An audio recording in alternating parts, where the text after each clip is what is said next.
Man, it was a realization for me, though, that I had like a lot of anger towards God. Like I was angry because I felt like I was living my life in a way that God would want me to live. And I felt like my circumstances weren't reflecting the outcome I thought I should have. I felt like the waiting season was because I'm not doing something correct. Oh yeah, I think that's where the enemy always attacks in your mind. Yeah. Delay does not mean denial. The reason for marriage is sanctification, though. So any reason that we have that's aside from sanctification, if it's companionship, I mean, those things are good. Yeah. But ultimately, I think that it would fall out of the context of what God created marriage to be, which is an example of the church. Don't get weary in good doing, for in due season, You'll reap the benefits. Yes. Tyren, thank you for being on. Thank you for having me on. Absolutely. I start every single podcast with one, how we met, which meeting you was 100% an answered prayer. For anyone who I have not yet told, whenever I started the podcast, I was really struggling with audio.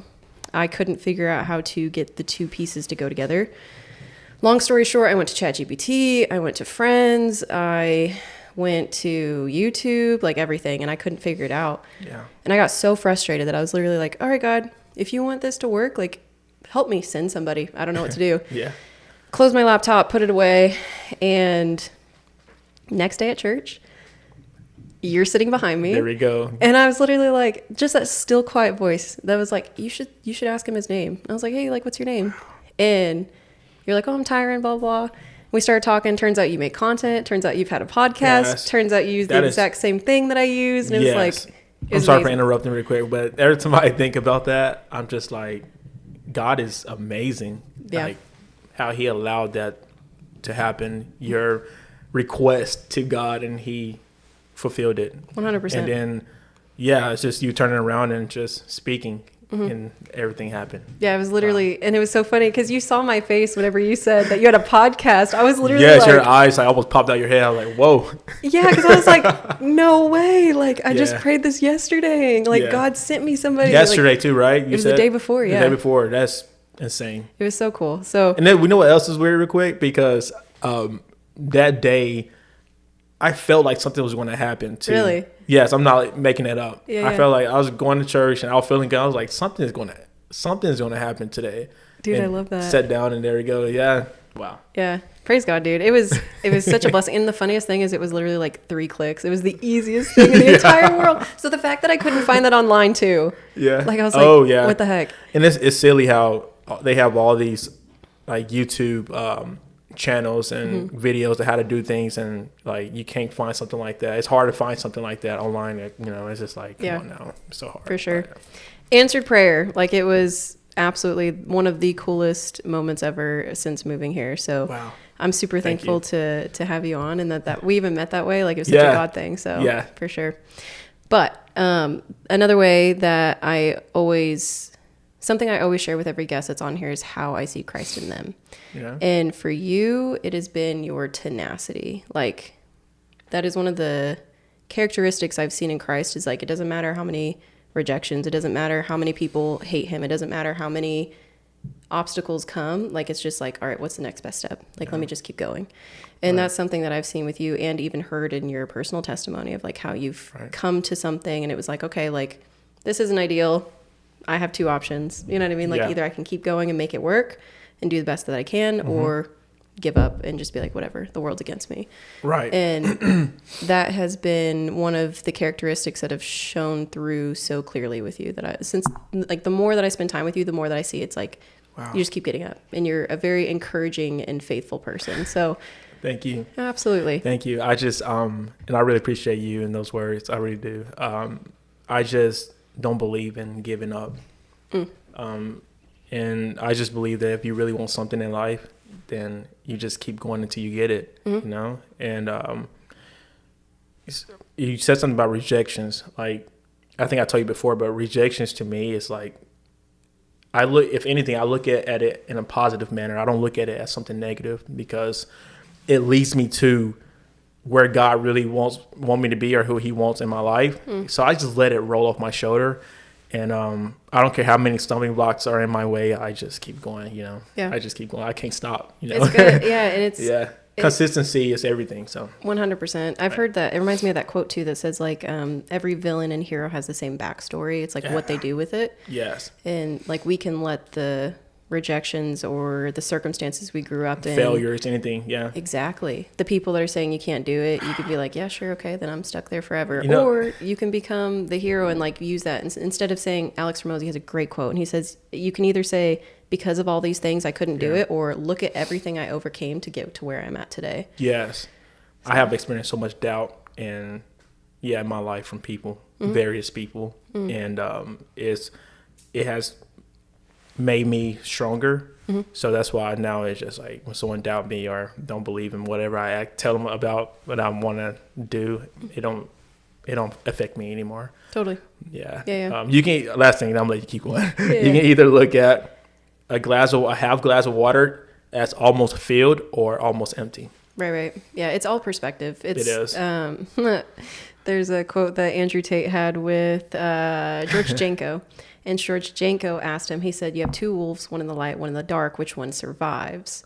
And he said, it's the one you feed. And I was like, oh, that's deep. Yeah. I heard that before too. That's deep. I was like, that's so true. Like, it literally doesn't matter if one's in the light or one's in the dark. It's literally the one that you decide to feed. Yeah. So, yeah, it's the same with perspective, half full, half empty kind of thing. So. Exactly. 100%. Well, we're going to start with my recent existential crisis I had at church. Okay. Tuesday, let's see, is the porch last week. And I think it kind of goes along with this interview anyways, because we're talking about dating, love, stuff like that. And man, you weren't there, but the sermon was all about like God's love and grace and how much he cares for us and seeks us. And it doesn't matter what we do, that he loves us. And it's like one of those moments where I was like, man, this is head knowledge, but not heart knowledge. Like it was the type where it was just like, kind of sobbing afterwards, you know what I mean? You're like, oh God, like I hope there's not a greeting after this. Like you're just kind of like trying to collect yourself, stuff like that. Exactly, right. But man, it was a realization for me though that I had like a lot of anger towards God. Yeah. Like I was angry because I felt like I was living my life in a way that God would want me to live, and I felt like my circumstances weren't reflecting the outcome I thought I should have. Yeah. And it was such a wake-up call where I was like, oh man, like God's teaching me a lot in this moment. And it's, I'm adding expectations on top of promises that he's had. And so it was like, I should have it by now. And it's like, no, that's not the case. So anyways, I wanted to open with that because, I know that you said you had something you wanted to add to that because we were talking before the podcast and you're like, wait, stop, we need to record. Yeah. So, that's why I'm sharing that story. I don't know what direction you kind of had something to add on to. So was there anything else you wanted me to share about my side? It's, just thinking about what you shared and everything. I can relate that to my life as well. Sometimes we want, the hand of God to move right now whenever we want him to move. But I think God moves through us being patient and waiting, And look, so I know that's probably a cliche term where everybody says that, be patient and wait. But I think that's what God really wants to see. Who was it in the Bible? I know, was it Joseph that waited, I believe, 30-some years? Yeah, I think he waited some 30-some years before he met his wife. I laugh because you bring up Joseph, and it's a story that God keeps bringing up over and over again for this exact scenario in my life. So I think it's so funny that you bring up Joseph. But something that God was teaching me through that story is because I felt like the waiting season was because I'm not doing something correct. And I had to realize he walked me through Joseph's story, and it was like, Joseph was sold into slavery. Like, sure, he probably added to it being like a snobby kid that thought he knew everything. Like his siblings didn't like him because of that. Because he's saying like, oh, you're going to all bow down to me. Like, yeah, sure. That might have that, but it wasn't his fault. Like he shouldn't have, he didn't deserve to be sold into slavery. No. Yeah. And then the moment whenever he was trying to be faithful to God and Potiphar's wife framed him because he wouldn't sleep with her. Yes. That wasn't Joseph's fault. That wasn't. And then he went to prison for. And she lied on him. Literally. Yeah. And he went to prison for 2 years, and it literally says Joseph was forgotten. Like he was forgotten in that moment. And it was like, not by God, clearly, Yeah. but, and then whenever he was in prison, he faithfully, it says that God blessed the work that was at his hands, and he faithfully translated 2 dreams of 2 different people there. Yes. Still nothing. And so what God was, something that God showed me through Joseph's story is like, if you're waiting, and for me, it's like in the dating season, like singleness, like waiting to find that person. It was like, it's not just because God's like punishing me or I'm not doing something right. Like it could clearly be like, I'm following and being obedient to God, but things are still happening to either prevent that or it's not time for some reason. Yeah. And so Joseph's story was super helpful to me to realize like, okay, like just because I don't have what I would love to have right now, which is a family and kids, it doesn't mean that it's because I'm not doing enough. And so that's kind of where I came to the end of myself yesterday, because it was like, God, I'm doing everything for you. I'm like dedicating everything, everybody I meet, I'm talking about Jesus. Like I'm trying to bring everybody to church. Like, you know, like you're trying to stack up your goods and your bads, you know? Exactly. And then it was a realization where it was like, one, I can't work for something that I didn't even earn. You know what I mean? Like God's favor is not something that we work for. It's something that we get by grace. Yeah. But then the relationship side is like, just because you're in a waiting season doesn't mean that you're not doing something correct. Yeah. It could quite possibly just be part of the story for God to get, one, the glory, but also for you to be able to, one, either keep this thing or for it to be a blessing to you, or maybe God's working on the other person too. Yeah. It doesn't always have to be something that's like inward, you know? Yeah. Something funny is that my pastor, the recent message that he gave on Sunday, he said, delay does not mean denial. Yeah.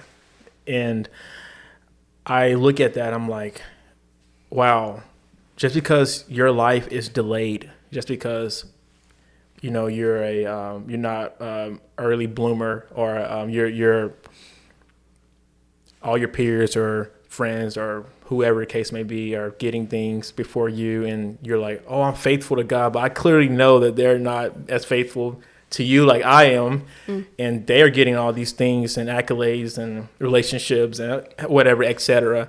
God, do you see me? Yes, he sees you. He's trying to see how long will you endure, you know. And it's many times in the Bible where God tested the great figures that we know of today in the Bible, right? Just like he tested Abraham. And when Abraham was like, God, you give me all these blessings, you're doing all this good stuff for me, but what's the worth of this if I can't build a family? I can't have my own son. And God was like, just wait.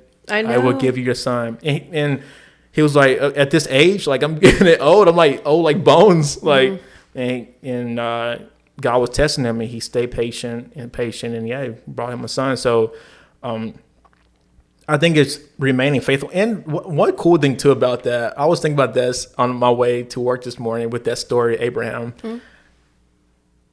Abraham was so faithful to God that when God delivered and brought him his son Isaac, right? He was so faithful that when God said, hey, I want you to sacrifice Isaac, your only son, the son he'd been waiting for years, I want you to sacrifice him. Abraham wasn't like, God, why? Why do I this is the son I've been waiting for so long, and you're gonna have me to kill him? He was obedient and walked in, obedience, and he didn't get like, he wasn't confused or like wondering, God, what are you trying to do? He faithfully obeyed God, and of course he didn't kill Isaac, but it's just, that just shows how we need to just remain faithful and to stay patient and just keep doing the good works. Because it's another verse that my grandmother, she likes to tell me, and she's like, don't get weary in good doing, for in due season, you'll reap the benefits. Yes. So that verse in itself right there, it's just hope for all of us to just be patient and wait. I agree. And it's funny, Abraham's story, it's a major prayer for me too recently, is that I don't want to be like Abraham and Sarah, where they believed God would provide, but then they tried to put their human mind into how. And so then she's like, okay, sleep with my maidservant, because that's the only way you can have, like, because I can't do it. Yes. And so she was trying to get mandrakes, Yeah. And so, and that caused so much more hurt, is because instead of waiting and following the plan that God had. Trusting God's plan. Trying to do it out of their own effort. Exactly. And I found that recently I've been like looking back, hindsight's 2020, but it's just like, yeah, I'm trying to orchestrate this thing myself. Do you think God is adding more time when we try to do things out of our own effort when he told us to wait? Possibly. You think he's like, okay, you're trying to do this? Okay, another year, another 3 years. I'm messing around. I don't necessarily think it's, yeah. I'm just joking around, by the way. I don't think that he would allow something to happen if it was from us. And the only reason I say that, at least for me, in my circumstance, is because what he wants is surrender. And that's like the hardest part where you're just like, oh shoot. Like, talk about it, yeah. Like just let go. Like just like back up. Like what? But I think the reason for that is because that's the only way that God can ultimately get the glory. Because if it's something that I could orchestrate or do myself, then I would be like, oh yeah, like I was so smart. I like did this thing and then it ended to this thing. Yeah. And I think it's, like you said, one, testing. Because it also says that the end result of the testing of our faith is that we build endurance. Yes. Like that's the whole point. It's not just to be like, oh, are you going to be good or bad? It's like the endurance, which it says it builds like faith in the end. Yes. And so like in James, when it talks about that, he literally says we should consider it joy. Like, it's like, wow, is that my perspective of like while I'm waiting? Yes. And it's starting to change, which is awesome. Yeah. But it's a wake-up call for sure. And I don't want to be like Abraham and try to finesse it around and be like, okay, God, you said you're going to do it, but like clearly it's not going to happen where I'm at right now. So let me figure out with my human brain how to make it. And we should always remember that God knows what he's doing, and God's time is always right. Even to us, if it looks like he's behind and like, God, like, come on now, hurry up. He sees the beginning of your life and the end. He knows how everything is going to go. So he knows when he's going to allow certain things to come in your life, or, you know, so we just gotta, even through the hard, stormy seasons in our life, you just gotta trust God. It's hard. It's easy to say, Tyren, yes, it's easy, but if we can just buckle in and just trust God that he will deliver in time, then he will. And, you know, it's just going to be, we're going to be glad that we did that. We just trusted in him. Yeah, I like that a lot. Is there a tangible way that you found like trusting God? Because I feel like that's such a vast, I don't want to say commandment. It's like such a vast thing though, like trusting in God. Like, is there something that you found that has helped you with your trust in God, or like seasons of waiting? I guess this is going back to the Bible, you know, it's just reading the stories, and especially me going through the Old Testament now, and, you know, trying to go all the way through and reading all these stories of great people just waiting and God allowing them to wait, and then good things coming from that. And just like, you know, just like Bible study, just knowing that if God provided before, he's the same God that provided before, that he can do the same thing, you know. And then, to be honest, also, I think that there's areas in my life that I need to fully surrender to God, which I'm doing a really good job on doing, but I need to continue to fully surrender parts of my life that we know what it is. You know, we might not tell people we know exactly what it is, and God knows that we know what it is. And certain areas that needs to be fully surrendered. But now, as I say that, I don't think God is trying to wait for you to become perfect, because I know we can't be perfect, right? Right. You know, I think it's just like, you know, doing your best to get as close as you can, and just honor God, and just build as best a relationship you can with Christ. Because, when you wonder like what's next for you, and you're like, what's next around the corner? When would I receive this in my life? That builds stress and anxiety, right? That is literally the biggest problem that I've come to recently, where it's like, this is it. Like, it's happening. It's going. Like, I'm so excited. Like, and every single time it's like huge letdown. And then I get mad at God, even though God didn't tell me this is it. You know what I mean? It's like, and it's this perpetual cycle. So I love that you said that, because I think that that's actually something we do ourselves.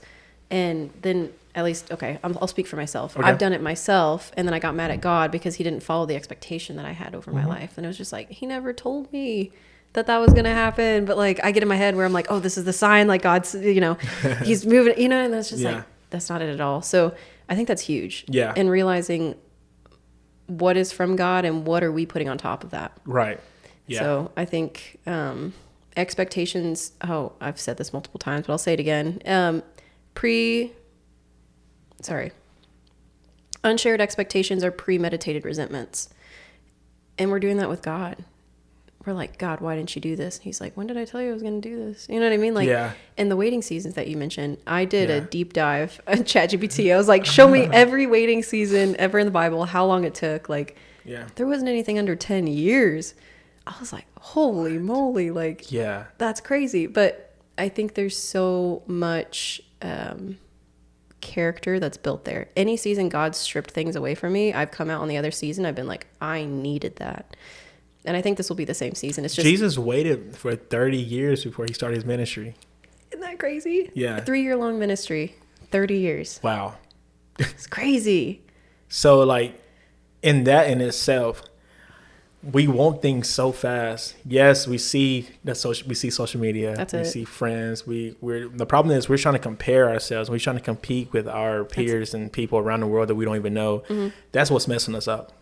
We got to stop. We have to look at our own life, look where we at, and ask ourselves, am I even ready for this? What I really want from God? Am I ready? Am I actually at the point in my life where I could handle this thing that I want God to bring in my life? Because honestly, we do a reality check on ourselves. Most of the times we're not ready for it. We're asking for a gift that God has prepared for us, but not ready to deliver, right? We're still baking. We're like a cake in an oven that's not fully baked yet. We wanted to go ahead and pull the cake out, and it's not ready. So I think that's a message in itself too. Just wait. Like, you're probably not even ready yet for whatever you're asking for. You could be, but because I have to ask myself that sometimes too. Like, Tyren, you're not ready yet. Get yourself together. Yeah, I get that. I get that. And another thing too, like. You won't offend me, I promise. If that's what you're worried about. I wasn't. I guess it's like, what are our intentions for what we want? Is it because you want to show to your friends and family, hey, look at this, what just came in my life? Is it if it's because you're trying to show off, then we know God sees that. He knows the heart and our thoughts, or is it genuinely that it's not because you have no you have no motive or something behind it? You're really wanting something in your life, but what's your intentions and your motives behind what you're asking God to bring in your life? Because that plays a factor too. That's you might, so good. I might, oh God, I want a girlfriend in my life so I can show my friends and show my family, look who came in my life. But like, this is like a showboat thing, or you're trying to like, Right. So it's like, That's good. That's a good point, because that really does like kind of tear the walls down, where it's just like, why do you want this why thing? are you wanting to? Because saying you want a spouse is not a bad thing at all. And a lot of people say, like, if you have that desire, then that means that God put it in your heart. You know what I mean? But I think saying, why do I have that desire? Like, what is the root of that? The root. Ooh. Exactly. What would you say it is for you right now? I'm curious. And I'll answer too. So you're not like on the spot. Or I guess I can go first. That way you're not. You go first. I'll go first. Yeah. Oh gosh. Okay. Let me actually think about it. Why do I want? And we're talking about like a spouse, significant other, family. Yeah. Dang. Yeah. I've never thought about that. That's good. That's good. Okay. So when I was mad at God, some of the reasons I brought up, and it's hilarious when you say you're mad at God. I'm sorry, guys. It's funny when you say that. Like, when I was mad at God. Dude, I was yesterday. I was like fuming. But one of the reasons I brought up to God, and I know this is not a good reason, but I would love to be transparent and share with people kind of where I was. But one of the reasons was like protection. And I know that's terrible because God is our protection, right? But I was telling God, I was like, sometimes you allow things to happen. If I had a husband, he would do everything he could to not let this happen. You know what I mean? Like, he would protect me. He'd like, and God sometimes allows things to happen for bigger reasons. But that was one of the reasons, and that's not the reason why I want a husband, but that was one of the superficial, incorrect reasons when I was mad at God yesterday. Exactly. The reason for marriage is sanctification, though. So any reason that we have that's aside from sanctification, if it's companionship, I mean, those things are good. Yeah. But ultimately, I think that it would fall out of the context of what God created marriage to be, which is an example of the church.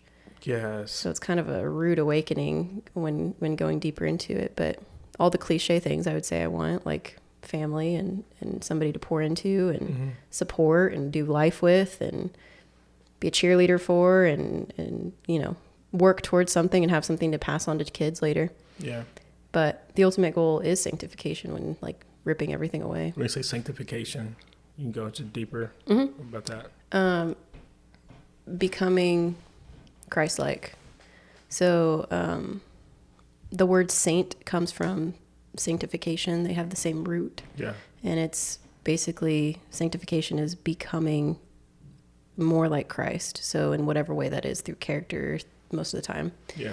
But like fruit of the Spirit, Yeah. love, joy, peace, patience, kindness, goodness, gentleness, faithfulness, self-control. Okay. So if at least that's the when I heard a really good sermon on marriage, that's kind of like what the end goal was, is that it's to bring us closer to being like Christ. Yeah. It's a servitude example, you know. Exactly. But yeah, after I said that, what's your reason? You know, I'm looking for like someone that I could just like you said, like pour myself into, and just for her to pour herself into me. And we build something strong and unbreakable that no forces or anything outside of God can break or tear apart. You know, just like a partnership, a teamwork effort. My best friend, someone that I could, at the end of a long day, you know, communicate with her, and she understands and encourages me, and you know, things like that. And just also like for the bigger picture of things, that's like kind of the smaller picture, but for the bigger picture of things, just like building a legacy. You know, I want to carry my name, you know, and just build a family and show what a family under God looks like. You know, instill into my kids and sons and daughters, and just things like that, and just lead the way, and you know, just teach them how to love others and how to be like Christ, and just be that example. Because my dad and my mom, you know, just was that example for me and my siblings. And I always said I'm blessed to have the parents that God had blessed me with. So I don't want to disappoint my parents, and I don't want to disappoint God. I want to carry that to the next generation. So Yeah. it just, I know having a lady in my life can be birth to those things I want. So I think if you would ask me this question some years ago, it would have been more of a immature type of mindset, because I would have not probably thought of the things or brought up the things that I brought up to you right now. But Same though. yeah, It would have been like, who's the most impressive, successful, hot person? For your ego. Yes, You know for my what I mean? ego, feeding my ego and everything. And Yeah.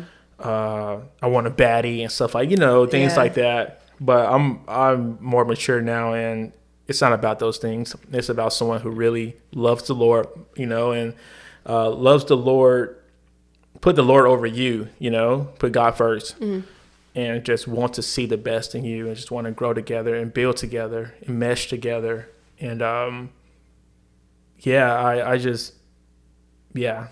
Yeah. Those people exist too. You know what I mean? Like, I think for a long time I had the idea where it was like, I'm maybe the only person that wants these things. And I was like, the fact that I want these things is proof that somebody else probably does too. Of course. And I think a lot of times we can get like very narrow sighted, where it's just like negative, even, where you're like, oh, I'll never, you know? Yeah. But I think that's the voice of the enemy, honestly. And I think that that's one of the things, because marriage brings so much glory to God. Yeah. When done in a godly way, that it points every arrow back to God. Yes. And I think that that's why it can often be something that's attacked by the enemy. And I think at least for me, most attacks from the enemy has always started with my mind. Started with what? I'm sorry? With my mind. Oh yeah, I think that's where the enemy always attacks, in your mind. Yeah. Yeah. For sure. So I think that's super good. I'm glad your intentions, yeah, like how you meet your significant other, and I want to say that plays a big part into like how far y'all going to go, and how well built the relationship would be under Christ, how well the foundation would be, you know. Because if you like, for example, for guys and girls listening, like what he's talking about, like if your intentions is lust, it's sexual desires, and you go places where you probably can get that easily, or find people that have the same mindset, it's not going to last. Yeah. It's not, even as bad as you want it to last, and you want to lie to yourself and lie to everyone else, it's not going to last. Yeah. And the person you pick for a one night stand versus the person you pick to be your forever partner, exactly, completely different. Mm-hmm. Like anybody, like it'd be like, oh yeah, like we said, it's the egotistical, like I want the hottest, most successful, interesting person. Mm-hmm. Those aren't bad in and of itself. It's not. But it's whenever you prioritize those things over the things that are going to actually like bring you joy. And I want to say this too. I think it's going to lead into, I'm sorry, tell me if I'm talking too much, by the way. No, you're good. I promise. Yeah. I want to say that beauty is not a bad thing at all. Oh, no. You know how some people think that, looking for a beautiful person, they might think that, I'm lusting. No, you're not. Like, even recording in the scriptures, when Jacob wanted Rachel over her sister Leah, he worked the extra 7 years to have I forgot his name. That was his daughter, Rachel's father. He worked with him 7+ years just to get Rachel, because he was like, Rachel, looks amazing. I want her over. So I don't think it's bad at all. It just like again, like you can want a beautiful person as your partner, but it's more than looks. It's more than that. If it's just looks, that's where it's lead to lust, and it's nothing going to come out of that. 100%. And it's remembering Proverbs 31. It says, "Charm is deceptive, and beauty is fleeting, but a woman who fears the Lord should be praised." Exactly. And so it's a reminder that those things that you're placing the highest value in, you're likely to be disappointed if that's the only value that you see in that person. Yes, that's it. We need to be attracted to our partners. That's part. I think that's a big key. One of the big keys. Yeah, but you keep going. No, that's it. Yeah, okay. That's it. Yeah, because if you're not physically attracted to your partner, the love life will not be as best as it could be, and everything too. Yeah, for sure. And I don't think God's going to call people to compromise in such a way where it's like, okay, God, I guess. I saw that as somebody's worst fear on Instagram, though. They were like, women, like, what are your worst fears, like, in your recent faithfulness with God? Mm-hmm. And one of the top comments was, I'm afraid God's going to make me marry somebody that I find unattractive. And I was like, dang, like, that sucks. What? Yeah, but I think it is a fear that we can have sometimes, because the porch is a little bit different. There's attractive people at the porch everywhere. But, like, previously, whenever I went to church... I'm sorry, I'm laughing so loud. And, like, I seen it turn red. It's okay. I guess because I'm just so aware, because I know so much about it. But you can keep going. Yeah. But sometimes the people at church, like when you're looking around, you're like, oh, dang, this is the pool. You know what I mean? Like, this is it. But it's not. And it depends on the area that you're at. Did you just say this is the pool? Like, yeah, like, well, because anytime I'm dating, I'm looking at church. Okay. Like, I'm not on dating apps or anything anymore. But yeah, so you kind of look around, you're like, oh, dang. But Michaela, that doesn't mean that yes, I'm glad that your selection of the pool that you're looking for is a church scene. Like, what better scene is it than a church, right? But I just want to let you know that they could be outside the church as well. For sure. I think the odds of throwing a stone and hitting a true believer is harder than you think, though. Like, if I just went to Walmart right now. Walmart, you would pick Walmart out of all the places. Okay, I'm sorry. What, Tom Thumb? Like, Whole Foods.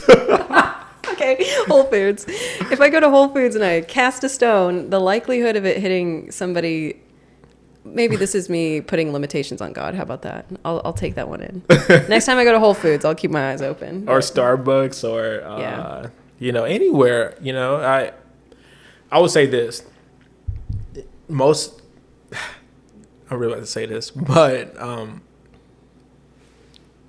ladies that I have ran into that I have, talked with or found attractive, or whatever the case may be, have happened in the most unexpected circumstances and places that I didn't expect to meet people at. Okay, fair enough.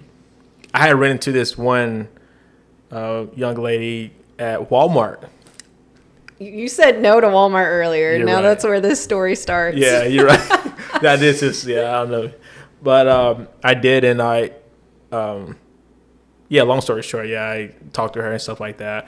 But she is a believer and things like that, and amazing looking girl and stuff like that. I just didn't expect that. I was going to grab something real quick and leave, and I was like, who's, let me say something. It's just you don't know. That story happened, like things like that happen many times in my life, and it's just the church is a good idea. I know, of course, but I just want to let you know that you never know. It could That's be anywhere. True. Keep an open mind. Except the bar in the club, but well, yeah, no, that's not gonna probably end up well.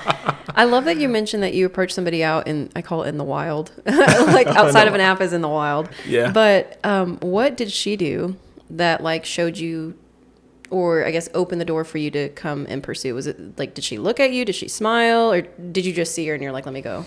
Yeah. So. What are some qualities that a man of God's looking for? Now, this might start ruffling some feathers. This is about to ruffle a lot of feathers.